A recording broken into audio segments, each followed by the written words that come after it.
trying to mind my own business, what's the matter? It's just another day, another black king captured. I'm about to lose my brain, stuck inside this ghetto rapture. I got a lot of smoke, if you want it, you can have it. They want a hat trick, but this is black girl magic. Ain't talking about the kind that'll make you disappear, but I'm talking about the power of the melanin within. Ain't looking for trouble, but I'ma say this one time. I put 2 dukes up if you try to touch mine. We still want justice for Samir and Trayvon. You say you don't see color, but racism ain't blind. They targeting little kids whose skin look just like mine. So I'm paranoid, it's a war zone outside. And I'm a black queen, so if you ask me to step out of my car, you gon' have to snatch me. Cause I ain't going no damn well. Had to spend my whole life living unfair.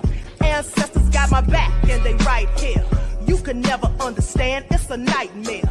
Living in my black shoes by the black rules. You can keep your handshake, I don't dap coons. The white man to go nuts if he can't shoot. But you all on his side like a damn fool. Make it make sense. We are oppressed. Queen. We are exploited.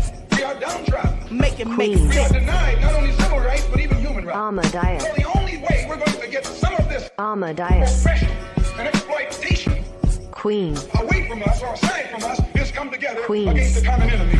Who taught you to hate the texture of your Ahmadiyyah. hair?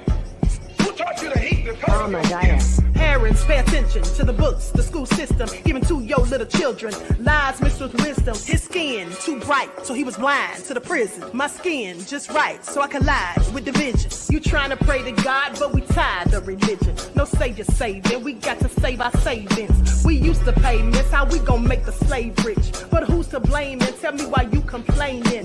We need a team effort just to rule the nation. Like a bad relationship, missing communication. We missing moderation. They're trying to get a poison to my population. No reparations. I'm getting tired of Satan. We are oppressed. I'm Queen. getting tired of waiting. We are downtrodden. Queen. We are denied not only civil rights, but even human rights. Ahmadiyyah. We get some of this Ahmadiyyah. oppression and exploitation. All right. Hello, everyone. Grand Rising. Thanks for tuning back in once again to the original Queen Ahmadiyyah Shakur show. I'm your host, Queen Ahmadiyyah Shakur, and this is your morning wake-up call. So as you're coming in, please feel free to go ahead and subscribe to the channel if you haven't done so already. Be sure to click that notification bell and click the word all so you're notified each time the Queen Goddess goes live. All right, so let's get ready to get into it. Dragon Lily, Buckhorse DC, Latasha J, 57 Beige Fox, We the People, Millicent, Diane, Leon. All right, Shoshana, I see you, beloved. Chili Willy from Philly. Okay, let's get into it. All right, hey, Pretty Wings. A shout out to all of my loyal royals and everyone tuned into the Queen. I see you, Danielle. And a big shout out to my moderators because y'all know they be putting in work. Okay, so with that all being said, let's get into it. I see you, LL, beloved. Okay, so let's get into it. Hey, Dangerous and Blame April. Before we get started, as always, let's have a brief word from my sponsor at 12 Tribes. And don't forget that she has a sale for a certain bundle, okay, that started yesterday, and I believe it goes until the 7th. All right. Do not buy 12 Tribes on Earth hair growth oil and hair magic elixir unless you want super healthy, gorgeous hair that grows. They have a whole line of amazing hair growth products, including hair growth leave-in conditioner spray, hair growth shampoo, hair growth spray, and hair growth butter. I'm starting to sense a theme here. They include quality natural ingredients. They smell amazing, and you can see the results for yourself. So if you're looking for healthy hair growth for your natural or relaxed hair, try 12 Tribes on Earth today.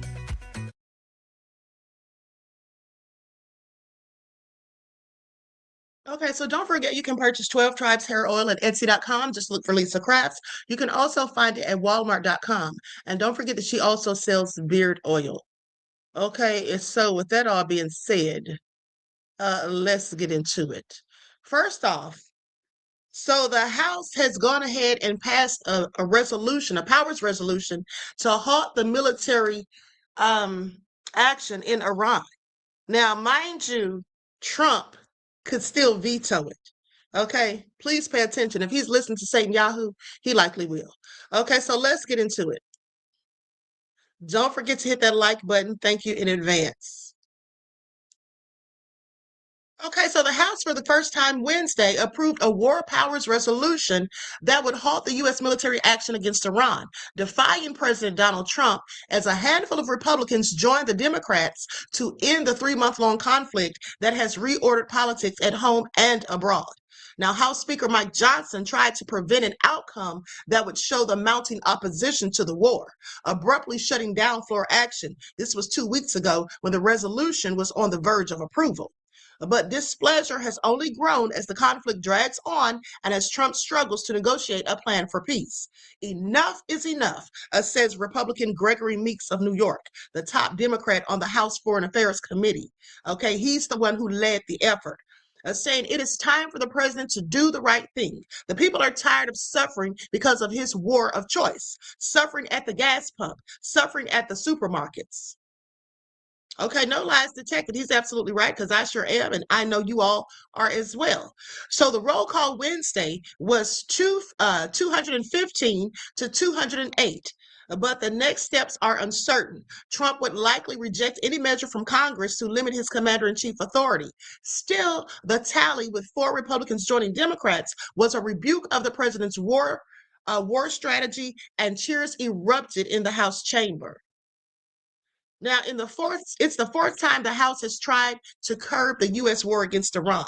The Senate advanced its own war power solution last month with a handful of GOP senators, or when a handful of GOP senators broke ranks with the Republican president in a rare show of political pushback, okay, from the party.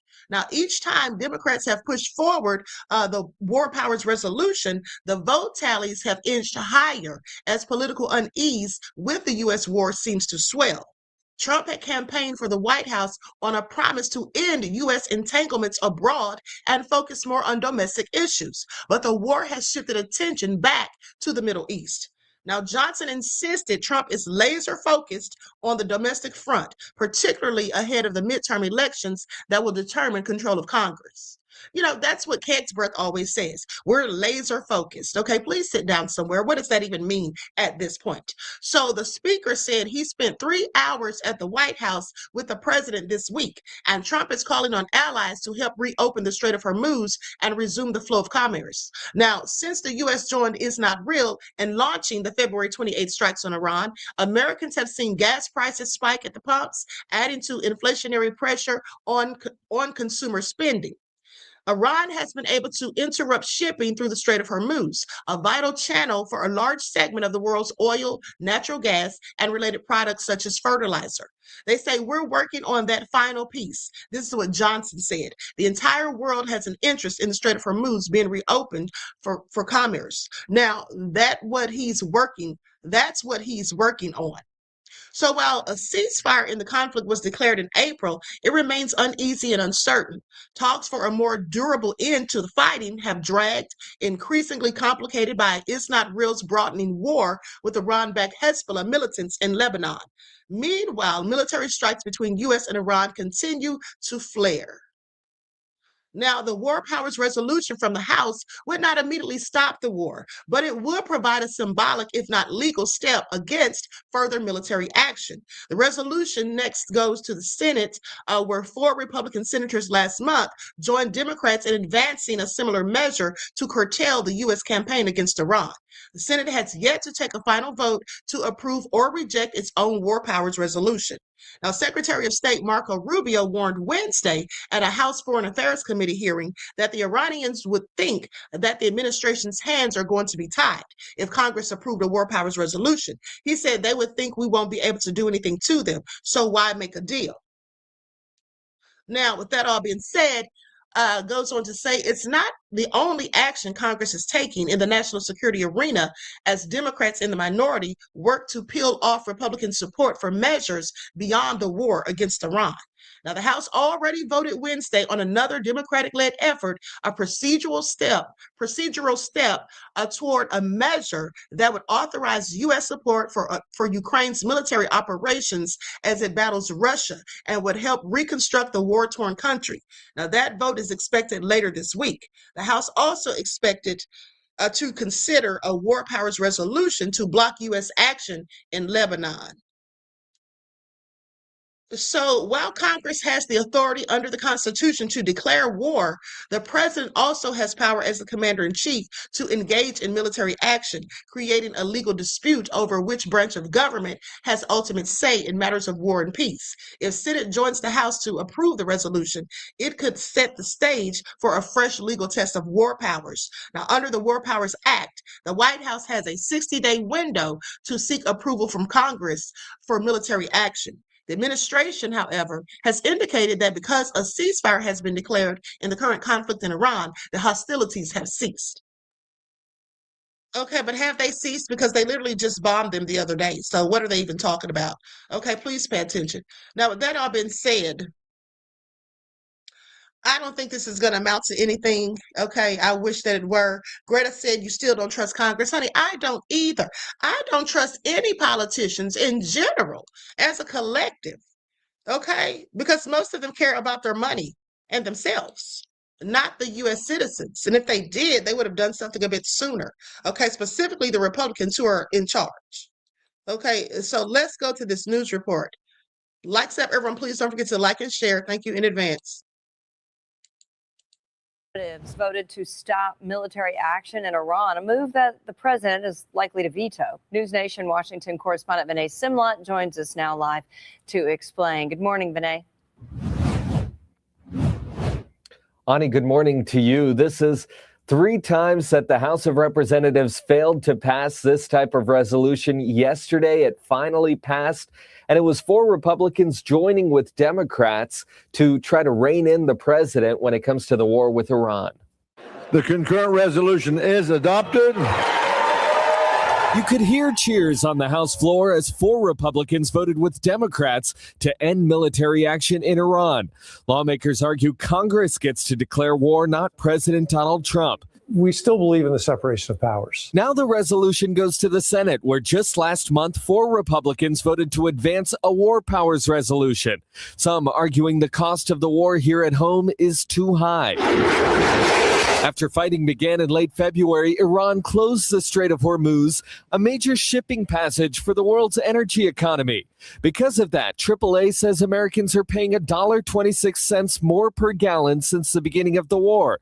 Still, House Speaker Mike Johnson says most Republicans support President Donald Trump. Iran declared war on us 47 years ago. They chant death to America. Okay, the president is trying to keep the people safe. President Trump says the U.S. and Iran are in the middle of a ceasefire, but this week both. Now pay attention to how Mike Johnson trying so desperately to paint a narrative as if Iran is such a big threat that they just had to start this nefarious illegal war. He says Iran declared war on us 47 years ago. I'm sorry, sir. What does 47 years ago have to do with this? And we all know why that happened 47 years ago. It was all due to the U.S. meddling in their affairs. But let's continue. Countries traded a fresh set of military strikes, and the strait remains closed. President Trump says he's close to a deal. It might not happen, who knows? But if it happens, it could happen like over the weekend.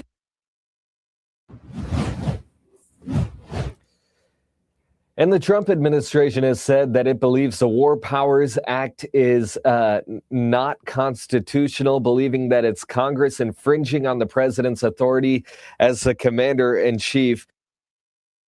Now listen to that. Now he's trying to act like they're violating his rights, his constitutional rights. Like, this is so sick and totally annoying. Okay, I have to agree with Greta, who said this is the most incompetent administration ever. It absolutely is. Okay, it absolutely is. Please pay attention. Janine said too little, too late. I agree, beloved. Okay, like something needs to be done. Listen, the bottom line is we have to get them out of control during the midterms. Okay? We have to get these people out of control during the midterms. They are pulling some sneaky, low-down, nefarious moves behind our backs. Okay, that I just happened to find out about. Okay, so we're going to talk about it, but these people have got to go. Okay, I'm sorry. These people have allowed our country to not only be infiltrated, but to be completely taken over, if you ask me. But let's continue, because is this United States or not? It now has to go to the Senate, where the Senate will have to vote on it. But this resolution does not have the force of law. So it's essentially Congress expressing its view to the president that he should rein in his military action in Iran. Vinay, the Senate is expected to vote to fund ICE and CBP. What do we know about that? Yeah, that's a budget bill that the Senate is expected to take up today, and it's to fund those two components of the Department of Homeland Security through 2029, essentially through the Trump administration. Republicans say it's so Democrats can't try to make changes to ICE and CBP. Democrats withheld funding for those two parts of the Department of Homeland Security over concerns of ICE and Customs and Border Protection. They wanted more restraints on those two. But Congress is expected to get that passed and get that to the president's desk. Vinay Simlot with a lot going on in D.C. right now. Thanks so much for joining us, Vinay. We'll do this.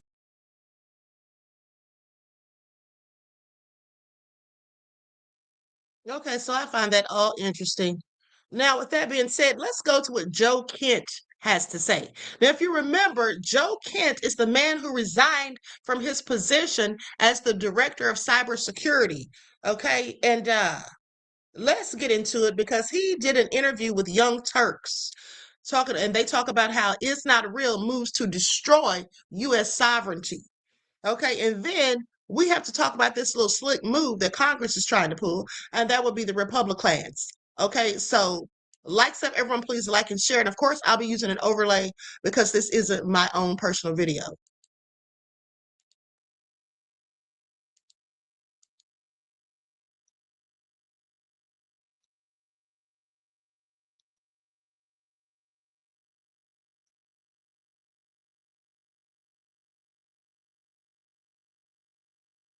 Basically trying to pull a fast one on the American people.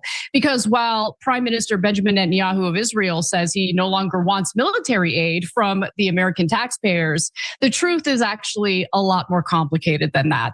So today we learned that Republican Congressman Marlin Stutzman from Indiana introduced a non-binding resolution. I think the non-binding resolution part is also important to this story, so keep that in mind. But it's essentially to replace the $3.8 billion in annual military aid that we give to Israel as part of our memorandum of understanding. Just basically replace that with direct weapons purchases. Now, let me just note that I'm against allowing a country that's carrying out atrocities and genocide to purchase our weapons in the first place. So that doesn't really make the situation better for me as it is. However, that's not even the whole story. So here's what we know. In an ex-post, Stutzman said the following: the alliance is entering a new era. My new resolution affirms that the United States stands with Israel, not out of obligation, but out of shared strength and shared strategic interest. Israel has come of age where our nation should contribute equally and share results equally. But Stutzman made sure to preview the proposal to Netanyahu first when he recently visited Jerusalem. And apparently Netanyahu said, "I like it." The prime minister replied after skimming through the draft House resolution. This is the direction I've been wanting to go for a long time. We want to stand on our own feet, Netanyahu added during the nearly 45-minute meeting on May 27th, which was also attended by Representative Adam Ahmadiyyah. Now, Stutzman, who's a hardcore Zionist and Israel supporter, came back to the United States and introduced this resolution, which calls for the US to develop a new memorandum of understanding between the two nations that would end the $3.8 billion in annual aid Israel receives from the US and instead have the nation fund its own purchases of American weapons.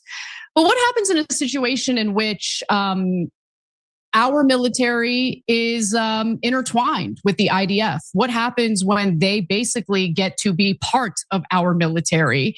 And that appears to be the game that's being played right now. Rather than provide, billions of dollars every year, what if the IDF is basically integrated into the US military? And luckily, Joe Kent, who resigned from the Trump administration over the war against Iran, wrote an incredible piece that I highly recommend you all read. It's published in Responsible Statecraft that really tells you what's going on here. And Joe Kent joins us today to tell us a little more about his piece and what he believes is going on. I totally agree with you, by the way, Joe. Your piece is titled, U.S.-Israel Integration is Far from America First. We cannot outsource components of our national security to nations that do not share our interests. And that is exactly what this proposed scheme would do. Thank you for joining us today. Great to be with you. Thanks for having me. No problem. Thank you for doing it. I know you were on the show just last week, and so I really, really appreciate you taking the time. And I thank you for writing this piece, because as soon as I saw this non-binding resolution being proposed, I knew exactly what was going on, because just days earlier, this story broke about how there is a provision in the 2027 National Defense Authorization Act that would integrate Israel's military into our own. Now, help our audience understand what that would entail. Yes, this is, I think, pretty clever of the pro-Israel lobby and the Israelis. Obviously, they know public sentiment against Israel is turning, and so now they're transitioning to kind of formalize this integration. And this is different than any other relationship that we have, even with really close partners like the Five Eyes, like the British, for example.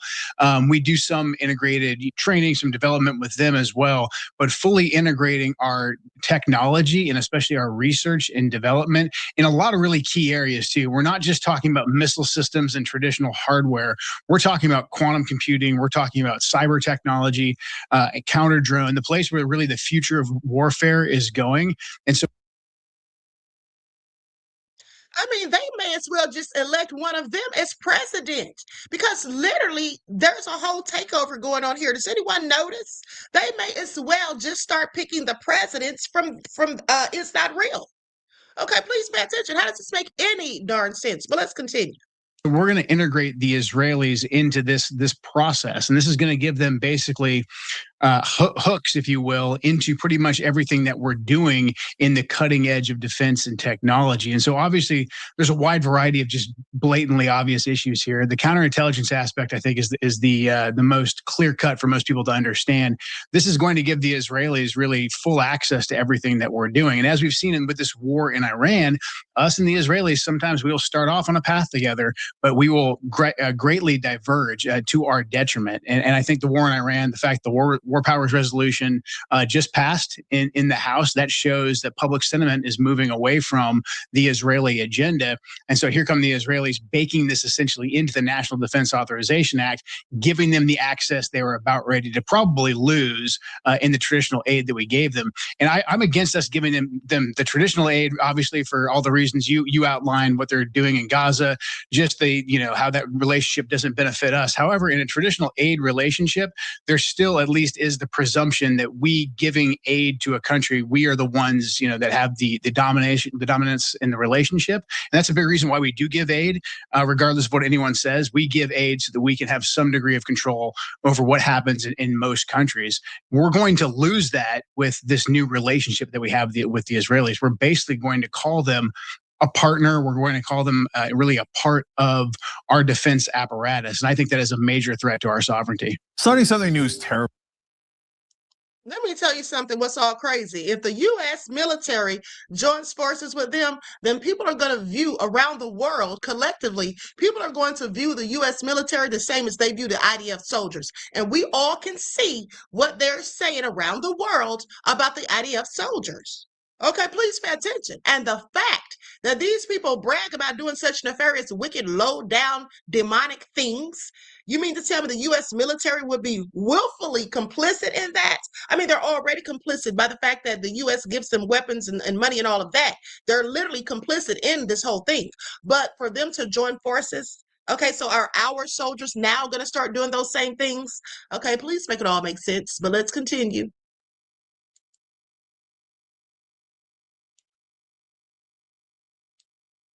Historically speaking, with our relationship with Israel, is that a lot of Americans were not informed about all the various times Israel actually worked against us. You keep hearing that Israel's a special ally, but whether you're talking about USS Liberty, whether you're talking about I used to think that hormone tracking was only for people who were trying to conceive, but it turns out it's such an amazing tool for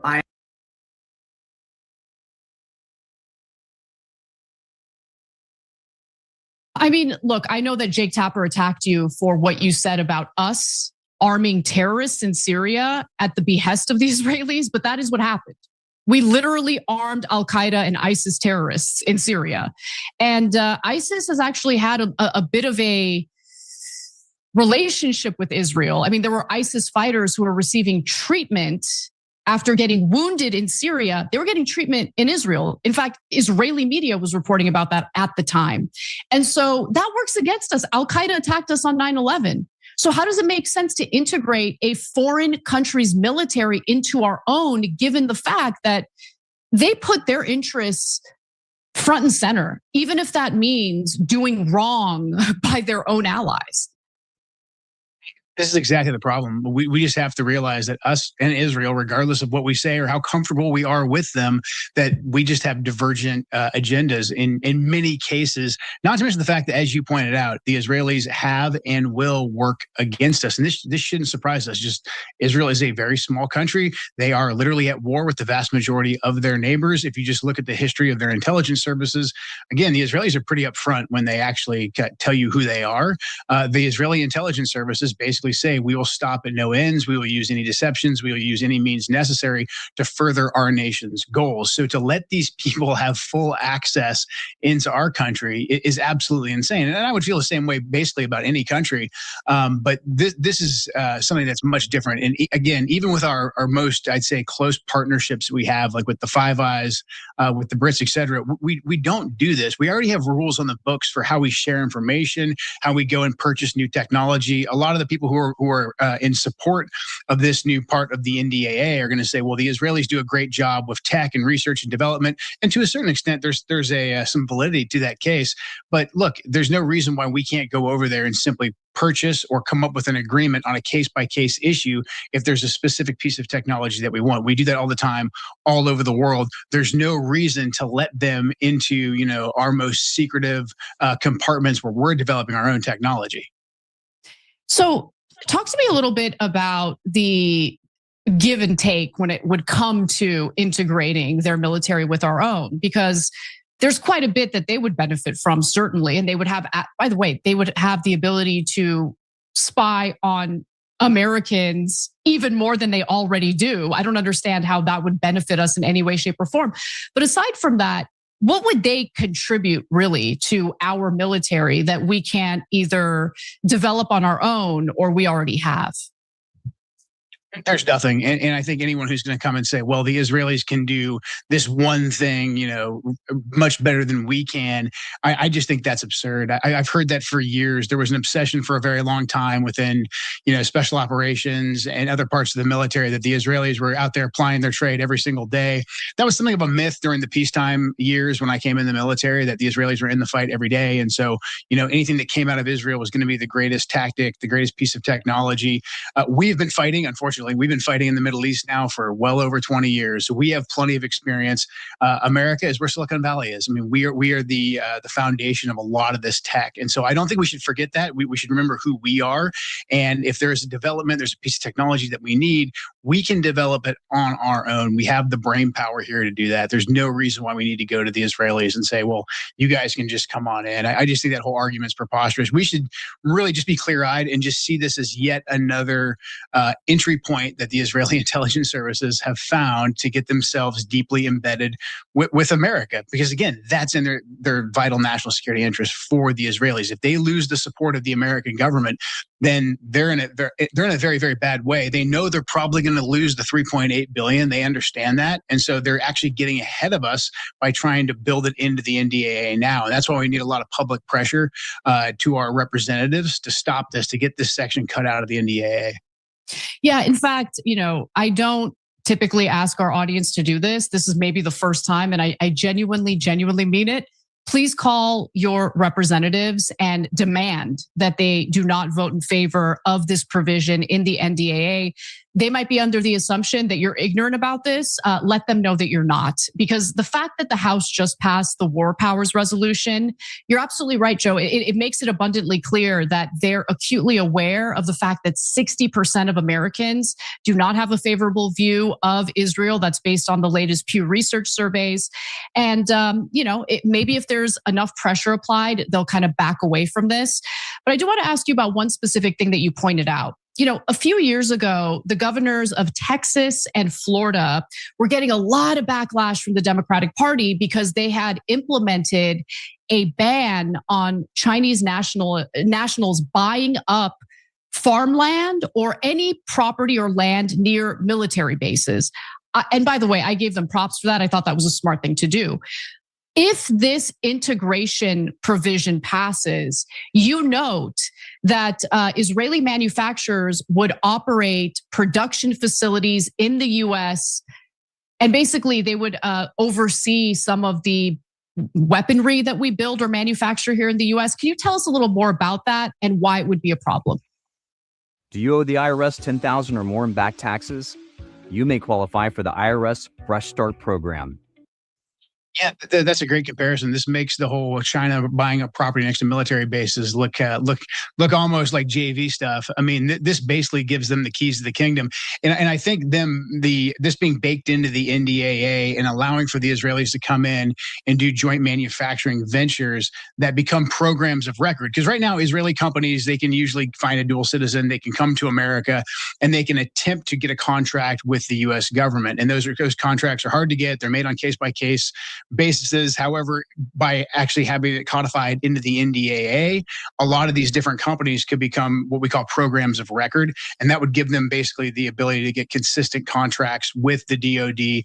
Then they're going to go to different parts of the country and they're going to say, hey, we can set up a manufacturing facility here. And suddenly they're going to be able to get influence with senators and with congressmen who are going to say, I'm bringing home the bacon for my district, for my state. We're creating jobs here. Again, we have to look at this from an intelligence perspective. This is just another means of leverage and manipulation that the Israelis are going to be able to use on our government. And again, we have to ask, like, what's the gain? Again, I just say America needs to, kind of stand with our shoulders square and say, hey, we actually are the home of most of this tech. We don't need the Israelis to have a technological advantage on the battlefield.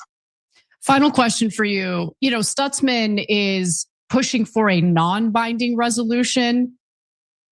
What's the game being played with that? Is he hoping that, they'll pass the resolution, it's non-binding, but they're going to, in the future, provide military aid to Israel, even with the integration of their military with our own?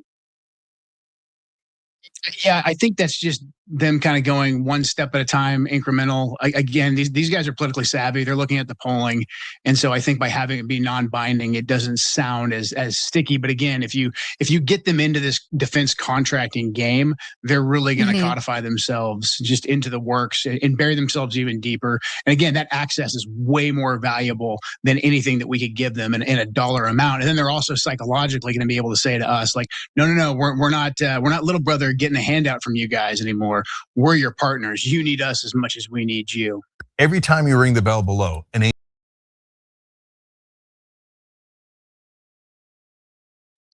Okay, Wavy though says, can we just label them as the Illuminati now, LOL? I already labeled them that, beloved.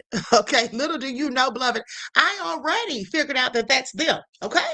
Please pay attention. So listen, on the next broadcast, just to show how much of a stronghold they have on the U.S. and have always had on the U.S., in my opinion, who in here remembers, and I'm going to go back and reference this video on the next live. Okay, for those who were not following me then or those who maybe missed it. But for those of you who did see it, please put a 1 in the chat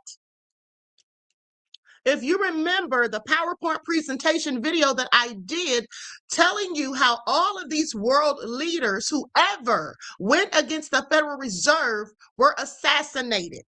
Okay, every last one of them was assassinated. And we all know who owns the Federal Reserve. Okay, it's not our government. It's not even a federal entity, but it's called the Federal Reserve. Please pay attention.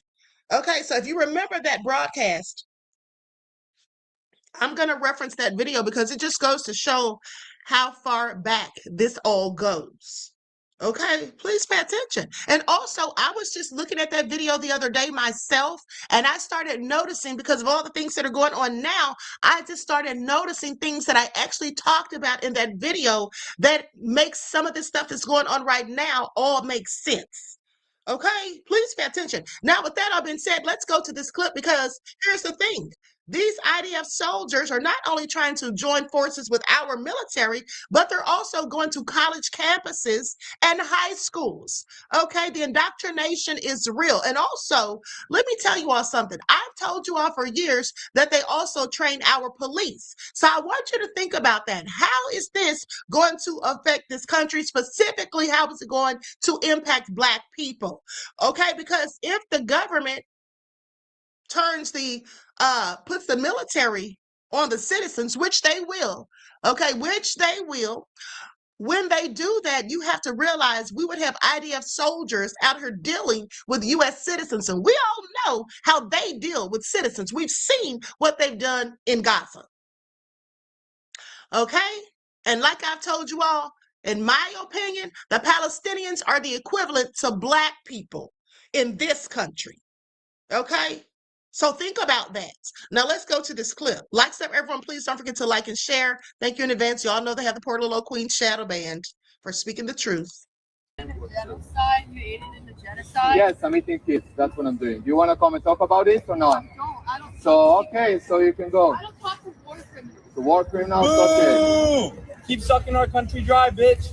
Come and talk with me. No, I want to fuck end the you. conversation. No, fuck you. Why fuck me? You're a fascist. Fuck you. I respect Come on, you. come on. Come and talk with me. I don't want to talk to someone I'm like not you. fighting. I don't want to talk to someone like you who Why supports not? an inherently genocidal You're state. brainwashed, brother. I'm brainwashed? You're brainwashed. That's funny. I mean, in the That's ever been funny. in Israel? No, why the fuck would I go there? So how do you know it's happening? What you're saying? Because I can see with my eyes. Okay. You can see with your eyes. You have never been to Israel, so you saw through the phone of your eyes. Oh, what is it, AI? I don't know. Are children starving AI? Are there children starving in Gaza? No, thank you. Bye. From the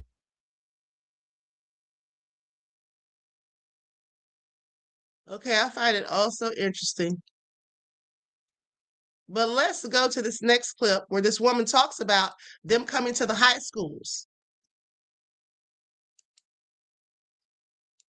Coming after your high school kids now. But that's not enough to make you fucking pay attention. But yeah, they're sending documents home with kids from high school saying that they need to get their information for the military, and the kid has to sign it. They're not even old enough to sign shit, but the parent has to sign it too if they want to opt out. Or they want to let the military have their information for a draft. Yeah. You didn't think they were going to hit your fucking house? You're so fucking stupid. I don't want to talk about politics and I didn't like the war. Oh, I'm sorry. This isn't the video about them going to the high schools. This is about them wanting to start the drafts again. Now, mind you, we all saw this coming because we were talking about this months ago. Okay, so now they want to bring back the draft, and I'm not surprised at all. But Trump was the one who said there was not going to be any unnecessary wars. Okay, please pay attention.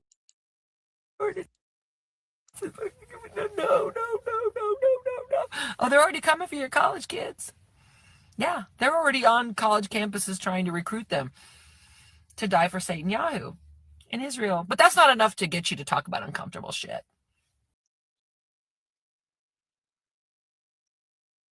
Okay? This is all so crazy at the end of the day. Latoya says, love you, Queen. No one does it like you. Thank you, beloved, for your kind words, and I love you too. Okay, I appreciate you. Yes, absolutely, Trump lied. That's all he does. Now, let's go to this next clip where they talk about how they train the police, but not just the police. They're out here training U.S. teenagers. And I just found this out the other day when I happened to see a video of the training camp. Okay, they're out here training people's teenagers. Hold on. Let me put an overlay on this. American police officers and ICE officers in Israel? They train with U.S. ICE, with U.S. Homeland Security. And hold on. Didn't I tell you all this? Do you not remember me telling you all that ICE is likely trained by It's Not Real, and that some of the ICE agents are likely It's Not Rayleigh? Okay, please pay attention. Okay, I knew it. I mean, from the moment I saw how they behaved, how violent and vicious and nefarious they are, how they shot that woman in her face in broad daylight, how they shot that man while he lay on the ground 10 times they shot him while he's holding his cell phone and glasses after being pepper sprayed. When I saw them do that in broad daylight to white people. Now, we know they do nefarious things to black people. They've always done it. But when I saw them doing those things to white people, I said, yeah, some of these people are from It's Not Real. I'm sorry. I'm convinced. And that's who's training them. Okay, so please make it all make sense. with NYPD. NYPD.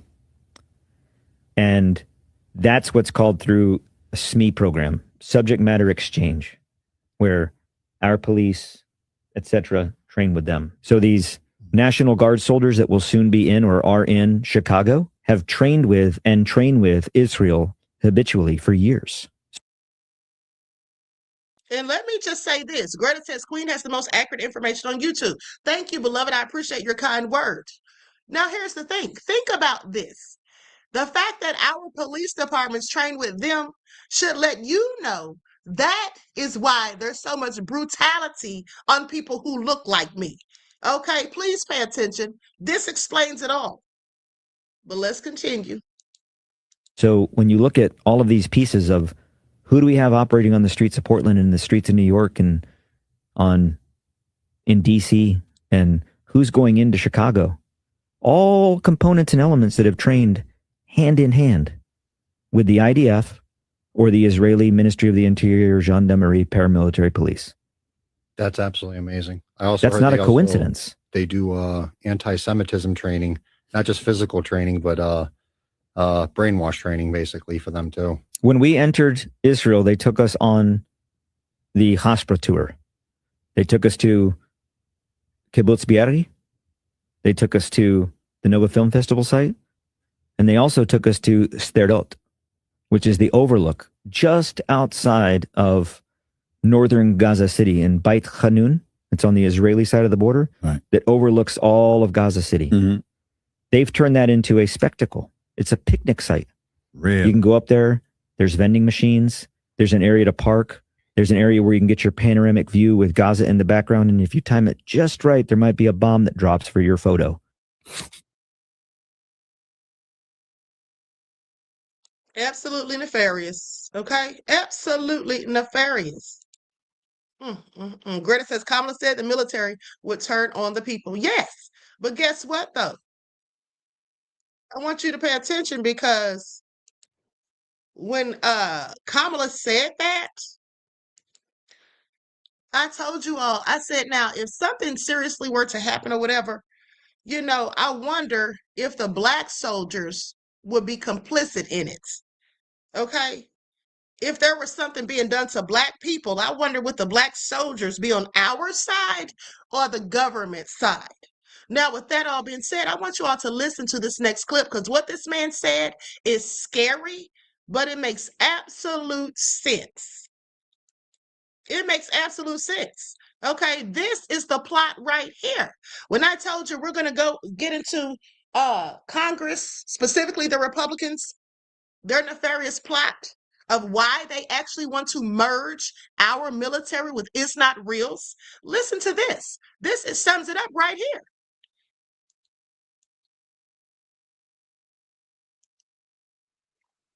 Our country. Congress quietly moves to integrate U.S. and Israeli militaries. To put it bluntly, they want our military to be theirs, okay? The 2027 National Defense Authorization Act would, quote, all but fuse the two countries' armed forces together. And that is only one of a laundry list of items that Israel has taken to try to take over our country. Quite a year for Israel. Buy TikTok and censor. Buy CBS and censor. Buy CNN and censor. Buy influencers. Charlie Kirk gets killed. TPUSA becomes more Israel. Geofence churches. 1,000 pastors become Israel ambassadors. Replace MTG with pro-Israel. Replace Massey with pro-Israel. Once again, it's Israel's world, and we are just living in it.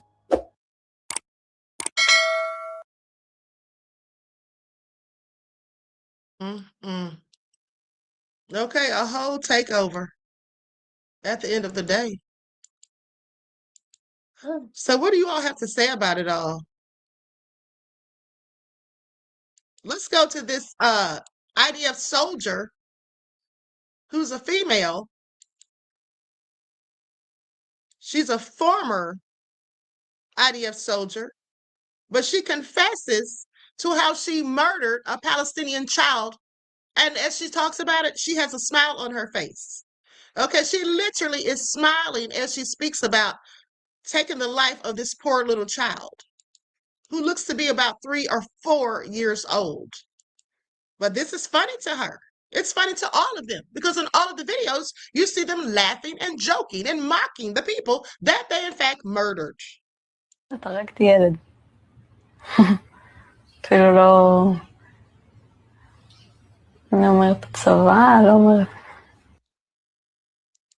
to freeze the frame and remove this so you all can see her smile.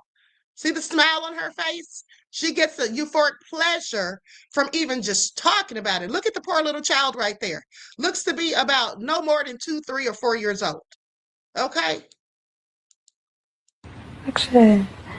I told you guys there's no fixing this. That ideology is not going away. It's not going to happen. It's been that way since forever. And it's the same ideology that we have over here in our Congress in Washington, D.C. Do you think that Trump and or Biden lost any sleep over what's happening over in West Asia or in Palestine or with the little girls' school or the countless hospitals or all the babies and kids and things like that dying? It's the same ideology as these people in the IDF. It's the very exact same one. So like when people are like, oh, how come we're still funding this? Well, now you know. So the same stuff. And by the way, that stuff could very well come over here.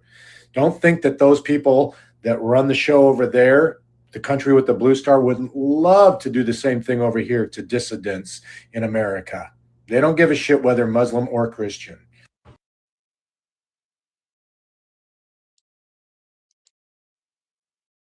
Okay, now listen, I made a mistake. I misspoke. I told you all that video was where he was going to reveal the secret plot, the plan of why they want to merge these two militaries.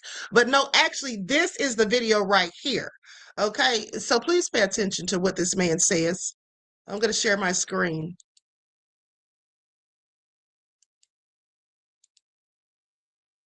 Under a rock. The only reason why the Israeli military would need to merge with the US military ever, we've never done such a thing. The only reason why they'll do that is because the IDF are willing to kill American women and children and families in mass to gain control and power.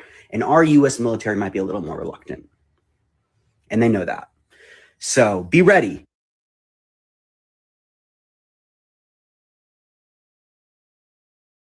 Okay, I absolutely believe it.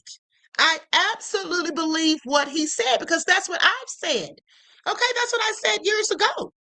I said some of the soldiers, I wonder if they would be on our side or their side. I believe some of the black soldiers, probably most of them, would be on our side if something went down. At least I would hope that they would, because that's how it's always been. If you think back to Tulsa during the race riots, it was the soldiers, the veterans, okay, who went and fought for the black people, who stood up for them and defended them. That's why they were winning, and thus the U.S. had to go and get planes and drop bombs.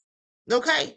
In most of the race wars in this country, it was always the veterans, okay, the black military officers who would come and defend their people.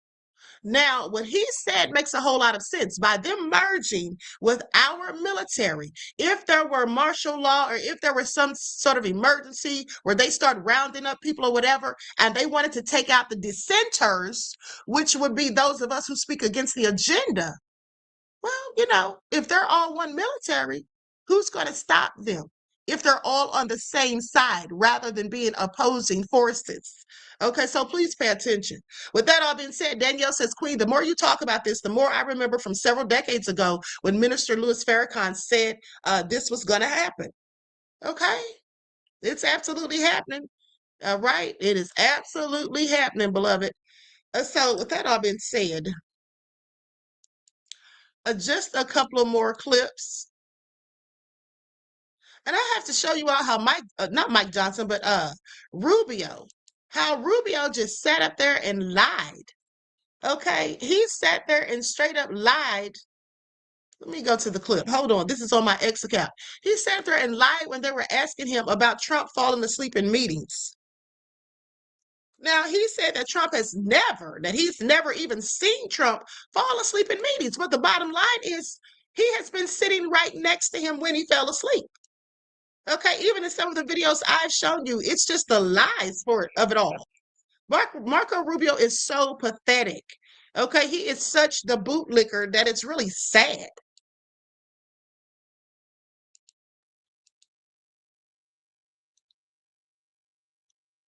Meeting where President Trump has fallen asleep. That's false. That's false. I've never seen him fall asleep. On the contrary, the guy doesn't sleep, which is a big problem because he calls me at 2 a.m. He calls me at 5 a.m. And, you know, I like to sleep a little bit, maybe not 12 hours, but at least 6. So he works. The other day he was at the Oval Office until 12:30 p.m. 12:30 a.m. I don't know what you're talking about. Secretary Rubio, I'm going to show you in a moment a video that shows you just lied to Congress. Oh, okay. So this is a video of a cabinet meeting literally from last month where Donald Trump is sleeping while you're talking. Please show this video. Coalition of countries that line up behind the peace deal, behind the border peace, and it's still every day is a challenge, but it's been driven personally by the president. It's the reason why we're involved in this whole Ukraine-Russia. Now, Trump was definitely asleep on that clip. I've shown you all that same clip before. He definitely was snoozing. He had his eyes closed. But then he happened to wake up. Yes, that's right, Natasha. He dozed off, okay? So with that up and said, watch Rubio still lie and act like he wasn't asleep. Conflict. That's not our war. It's not the president's war. This war started. It never would have happened if you've been president. But this war is going on, and the president is trying to end it. You are literally talking about issues of war and peace, and Donald Trump is sleeping right next to you. No, he's not. If Donald Trump cannot stay awake at these important meetings where the cameras are rolling, imagine what he's like when the cameras are not there. So I'm going to ask you, have you been at classified meetings where Donald Trump has fallen asleep or had trouble staying awake? I've never been at any meeting where, and the things you're showing me now, he was not falling asleep. And So, I think so it's you're outrageous lying that I'm just one of the again. Foreign Affairs You're lying Committee of the consistently United States House of Representatives to asking questions Congress. about sleep. You're This is lying a to joke. Congress, Secretary Rubio. So I'm going to show you another video in a moment. The Show me all president's the videos you inability, want. the president's inability to stay awake on the job has caused other countries to perceive him differently. They mock him. They see he is weak and he is feeble. And what American farmers grow and produce has a fair shot to be sold around the world. On issue after issue, that's been the case. You talk about foreign aid reforms. This is not our money. This is taxpayer money. Secretary Rubio, have you been at more than one meeting where President Trump has fallen asleep? That's false. Meeting. And he sat there and said that's false. Okay, well, you know that old saying, a lie doesn't care who tells it, and clearly he has no problem lying. Okay, so now let's go to Todd Blanche because Trump is going to make him the perfect AG. You know, right now, he's just a stand-in since they got rid of Pam Bondi. Okay, so with that all been said, let's get into it. MS Now confirms Todd Blanche will be nominated as AG. Leader Jeffries blasts Trump's failed pick. This was once Trump's personal attorney. This clearly is a conflict of interest. Okay, just look at all the things he's getting away with, this low-down, dirty devil. News at this hour, MS Now is now reporting that Donald Trump plans to nominate his acting attorney general and former criminal defense lawyer Todd Blanche as attorney general for Senate confirmation. MS Now is reporting President Donald Trump is expected to nominate acting attorney general Todd Blanche to serve in the role permanently in the coming days. A senior administration official confirmed to MS Now. Leading off our discussion tonight is House Democratic Leader Hakeem Jeffries. Mr. Leader, thank you very much for joining us tonight. I want to begin with your reaction to this breaking news of Todd Blanche, Donald Trump's criminal defense lawyer, now being likely offered for Senate confirmation to the permanent role of Attorney General?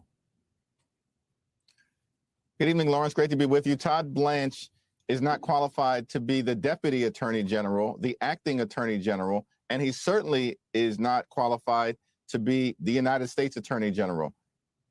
The role of that particular position is to serve as the people's lawyer. Todd Blanche has been acting like Donald Trump's lawyer, which was his former position, but he has failed to transition in terms of behaving in the best interest of the American people. And we know this based on example after example. Most recently, his decision to help initiate the corrupt $1.8 billion slush fund, which they've only backed away from temporarily because of intense public pressure.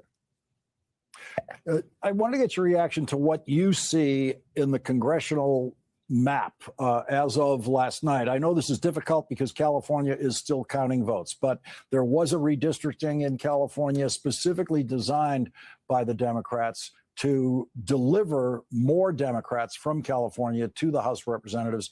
How is that looking as of today, if you can tell anything about it? And what about the rest of the map nationally? When it's all said and done, we believe we'll pick up an additional 5 seats in California. And in Texas, by way of example, the Republicans who claim that they're going to pick up 5 seats will be fortunate if they gain 2 or 3. So we'll net more out of California than they'll net out of Texas. And then when we go state after state after state, despite the Republican efforts to try to gerrymander the national congressional map as part of their toxic scheme to rig the midterm elections, they're going to be unsuccessful. They will not get 4 seats out of Florida. They will fall far short of that.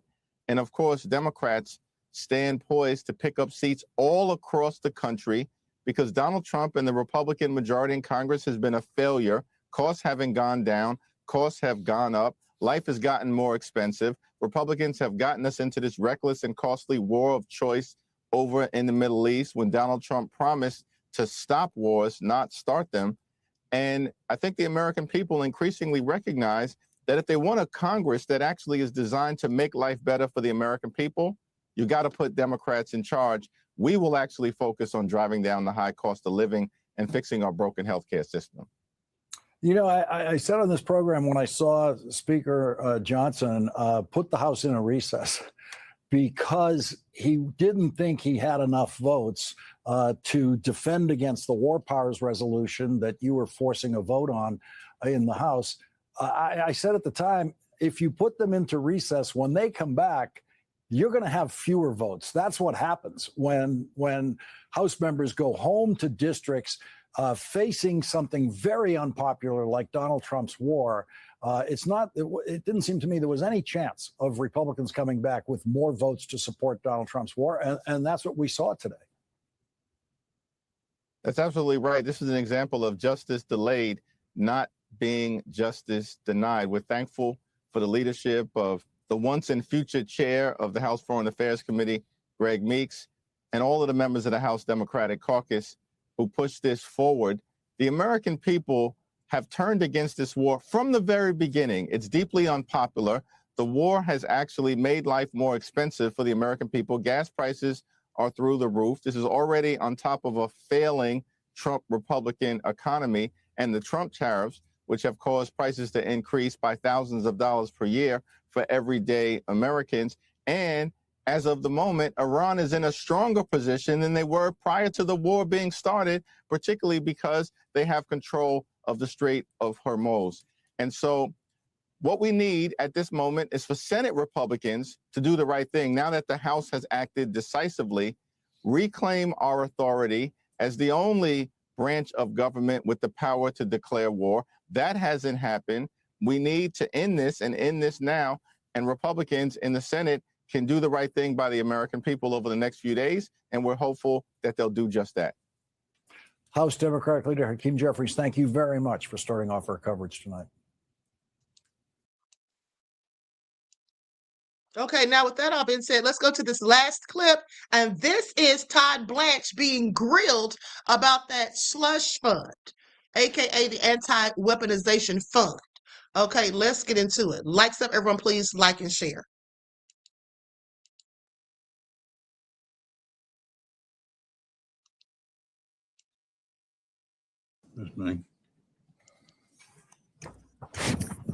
Thank you, Mr. Chairman. Mr. Attorney General, I wanted to ask a few questions about the anti-weaponization fund. We know that the department has agreed to pause this effort until at least June 12th. I wanted to ask what your plans were for the fund after June 12th. So thank you. So look, we're not moving forward with the fund.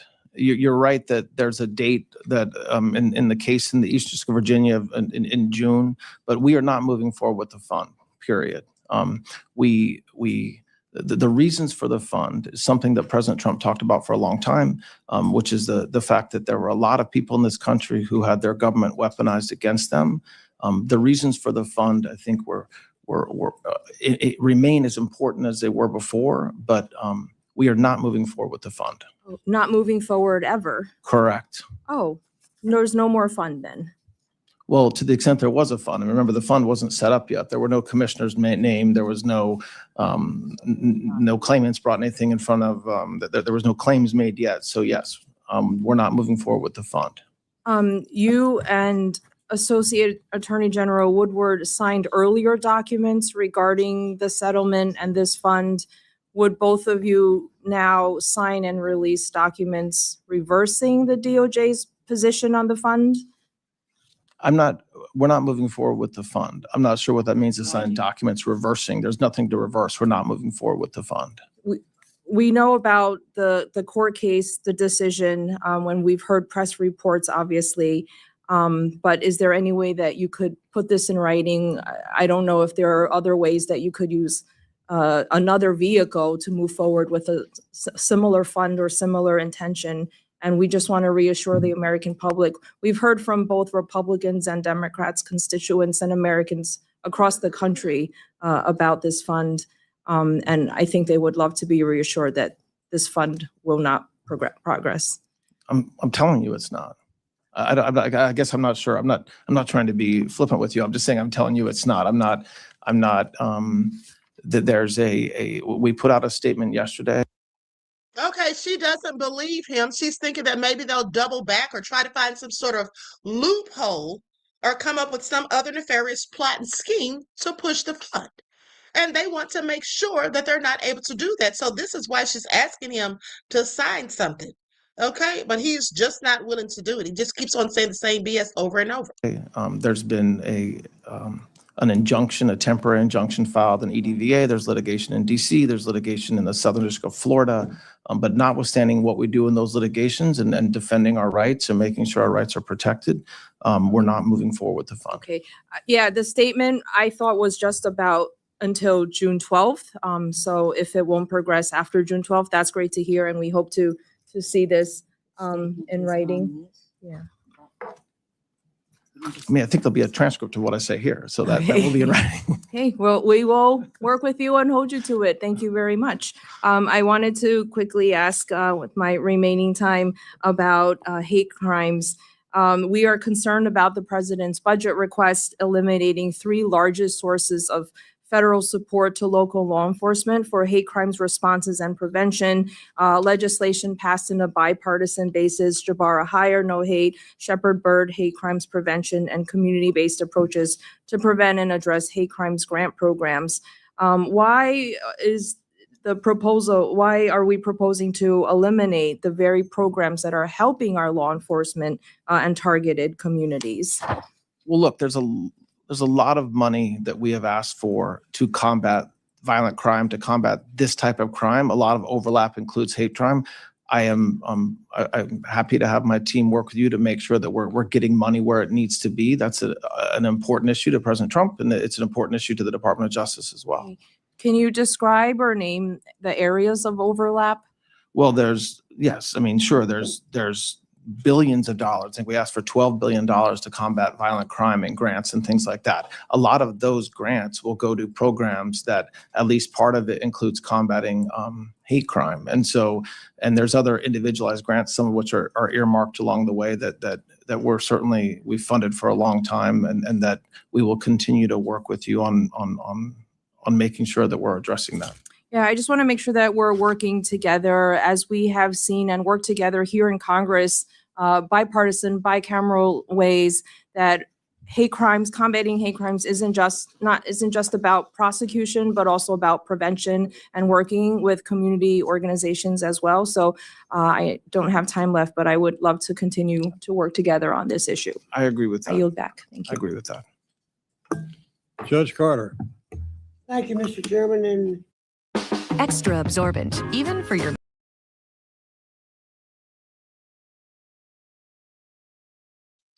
Okay, so like I said, a whole bunch of nefariousness going on. Okay, please pay attention. But now listen to this. I saw this video the other day. I almost forgot to tell you all about this, where this guy said that JFK's doctors were told to be quiet and that they better not say certain things about his assassination. Okay, I'm going to play this clip really quick, and then I promise we're out of here. Unless you all want to also see the video about the white man who beat up his own daughter because she was dating a black guy. But let's continue.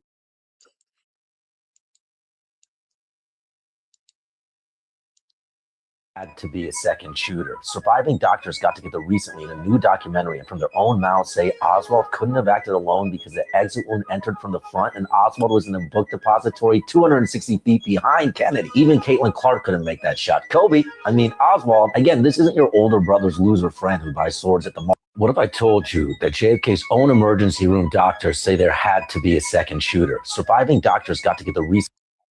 Okay, it said that his doctors said there was a second shooter. Okay, please pay attention. It says, or that the attending surgeon was threatened and told to shut up about it, or that the surviving doctors got together in a recent documentary on Paramount Plus and were in agreement. Okay, do y'all hear that? Do y'all hear that? I definitely want to see it. Okay, look at Latoya being so messy. Y'all are so messy. G from the land, Latoya specifically. Talk about, yes, show it, love. White on white crime. Okay, I'm going to go to it. Likes up, everyone. Please like and share. Then we're out of here. I saw this morning. I was like, honey, this is all crazy. But you know what's even more crazy was the comments. Okay, it was the comments that the people were posting. Hold on. Here we go. Yeah, the comments were so racist. They were going in on the girl for daring to have her father arrested. Oh, he's just trying to help you. He's trying to keep you away from the most violent, wicked people and this and that, the most criminal people. They have a whole lot of nerve. They have a whole lot of nerve. We're the most violent? Yeah, absolutely not. That's why a majority of the serial killers look like them. Okay, that's why a majority of the mass shooters, school shooters look like them. Spree killers look like them. But we're the most violent. Please pay attention. Who's the one asking, begging, trying to provoke a race war? Them. Okay, not us. Because they're so preoccupied with us, okay, for whatever reason. But let's continue. I'm going to go to the clip. Found out and he's pissed. So this girl right here started dating a black guy. Her dad found out and he's pissed. He lost it. You see that? Let's step in and talk. Right there. My kid did that. yeah, You can check the DNA. I did not bite him. He's a liar. So he's drunk. It started at dinner. He started calling my boyfriend a verbally abusing her. A-N-I-G-G-E-R. I have it on video, which is a slur. It is not. Okay. I don't like that. All right, one person at a time. I'm the mom. This is the child. That's the father. You be quiet. He doesn't like the race she dates. So he was verbally abusing her. He was. And we left dinner because of it. We left, came up here, and he came up here drunk and did more verbal abuse to where it became physical. Okay. He ripped my hair out of my head. I have She has extensions in. I mean, Got a lot of anger because of what she does, and it came out tonight when he was drinking. do you want to see the videos? Sure. I don't. No. We have a motorhome down the street. He could go to the motorhome. I want to press charges if I can. Shut your mouth. You don't want to press Yes, charges I against do. your dad. He's a great dad. He doesn't do this on an oral basis. All right, how old are you? 14. I'll be 15. She's 14. I left with her because he was obnoxious. I'm not going to say he wasn't. Nothing that he was saying was correct or tolerant for a parent to say to their child. Do I think he should be arrested for it? No, I think that he needs to just go away from us and we will start our separate ways when we go home. All right. Physical between him and her. Yeah. What happened with that? He was lying in the bed, verbally abusing her, and you threw something at him first. Would you throw a shoe? He threw his keys at me. Okay. I don't know. He threw his keys at my face, so I hit him back. And she threw a phone. Now I want you to pay attention to how the mother is demonizing her own daughter. She's trying to act as though the daughter was the aggressor. Listen, if he was verbally abusing the daughter and he was so mad at her about dating a black guy, at the end of the day, of course, he hit her first. The mother's like, oh, what did you throw at him? You threw a shoe at him. The daughter says he threw his keys at me. Okay, so he threw the keys first. Okay, she's sitting there trying to cape for this man. Please pay attention. Okay, please pay attention. And her daughter's 14 years old. She threw a shoe. He threw keys. Can't say who did what first. I'm being honest with you. I was in bed sleeping. And I tried stopping it. And he also put his hands on her too. So. That's because I grabbed him up by his neck. See, you're making him every. No, I'm not. Protect him. Why are you protecting him? When she was throwing shit at him, he gripped her up. See, and he just started drinking, and I don't know where he usually gets angry, but he doesn't usually try to start anything with me. It's usually him and my mom.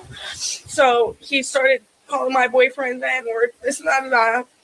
And I told him that I didn't like it, and he said he was just saying basically he didn't care that he's not. And then he said that he's not giving his money to an N-word, this and that. My daughter freaked out and fucking. What happened with that? She hit me. How? With her fist. You see that knot on his head? Yeah. That's a hell of a phone. That's a pretty good phone. So, so walk me through from start to finish. So we're down having dinner. She didn't like something I said, so she punched me and she threw a drink on me. Where? At the bar down. So she hit you at the bar downstairs? All right, and then what happened after that? I didn't do anything. I just sat there. I'm like, this is my fucking kid that I've done everything in my life for, and I live my life for, that that's what you want. All right, well, without saying, because she's already told me what you said. So do you see any marks on her? So, well, she's already told me what do you see any marks on her? We're not there yet. Okay. She's already told me the phrase that you said and all that stuff. So let's go ahead and let's do it from start to finish. No matter what you say, you can put your hands on people. That's what you're saying. The bar drink. It doesn't matter what you say, you can put your hands on somebody. That's what you said. No, that's not it. Now you're putting words in my mouth. I'm trying to get you to tell me from start to finish, and you're being very, very vague. No, I'm not. Yes, you are. Okay. What happened up here? What's going on, sir? She's going to jail. What happened?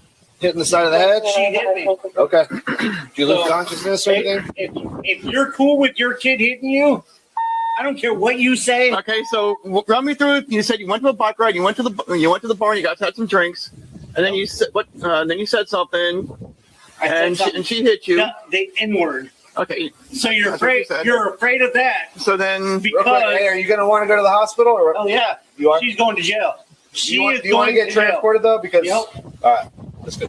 Look at my head. She's going to jail. All right, so you will go to the hospital, right? And, all right. So then, what happened when you guys came back up here? Nothing. Everything happened down there. Everything happened down there. 100%. That kid has not put her hands on me. I'm a grown ass adult. All right, man. So just come on up. All right, Mr. Rowe, you're gonna have to take a ride with us tonight, okay? No, I understand. If you're cooperative, we'll do 2 sets so you're not too cramped. Yeah. You want to take a wallet with you, your phone? No. Any guns, knives, hand grenades, explosives, and serializers? Last time I took the police station, they weren't very happy over it. Yeah, they kind of frown on that. Yeah. These things. But you definitely need to work on your handwriting. You definitely need to work on your handwriting. I will give this to your wife. No, here, go take him to your car. I'll give that to him. I'll collect the statements. Okay, got it. Be firm, but not be violent. It's going to be, because it's domestic violence.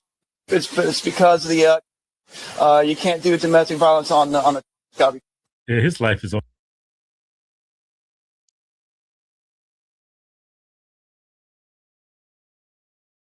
Okay, so I find that very interesting. At the end of the day, he was trying so hard to get her to go to jail, but he went. But notice how the police were laughing with him at the end as they took him to jail. Okay, and being so nice and treating him with kid gloves, as they often do with people who look like him. Okay, so BiBi said he needs to leave her alone quickly. All right, at the end of the day, listen. Jonathan Tormaker said 2 raccoons. Okay, Gamer Girl says it was his driver that shot him, talking about JFK. Yeah, I said that before in the video that was shared a couple of decades ago by William Cooper, may he rest in peace. Yeah, he absolutely the driver shot him. Okay. I believe he had the gun in his left hand and then shot over his shoulder. You clearly see the driver turn around. And also, if you pay real close attention to the video, you see that Secret Service pulled back. There was a Secret Service agent riding on the back of Kennedy's car. He got off of the car and fell back because someone told him to. Okay, so definitely it was all by design. And yeah, I believe there absolutely was more than one shooter. Okay, so I always felt like there was something more to it, and I'm sure many people did. Okay, so anyway, with that being said, I'm going to conclude the broadcast. I want to thank you all for tuning back in once again to the original Queen Ahmadiyyah Shakur show. I'm your host, Queen Ahmadiyyah Shakur, and this has been your your morning wake-up call. So I may be back later for your daily vitamins. Okay, I'm not sure yet, but if I do, it'll probably be around 6:30. Okay, around 6:30. And on the next broadcast, like I told you guys, we're going to talk about the Federal Reserve, these world leaders who've been assassinated for going against them. And we're going to talk about the Rothschilds, okay, who's one of the 13 countries that allegedly run this country. Okay, so anyway, with that all been said, each one teach one. That's how we grow and thrive. Do something productive, constructive, but never destructive. And always remember, beloveds, to keep the Most High first in your lives. Until next time, I will talk to you all again soon. Peace.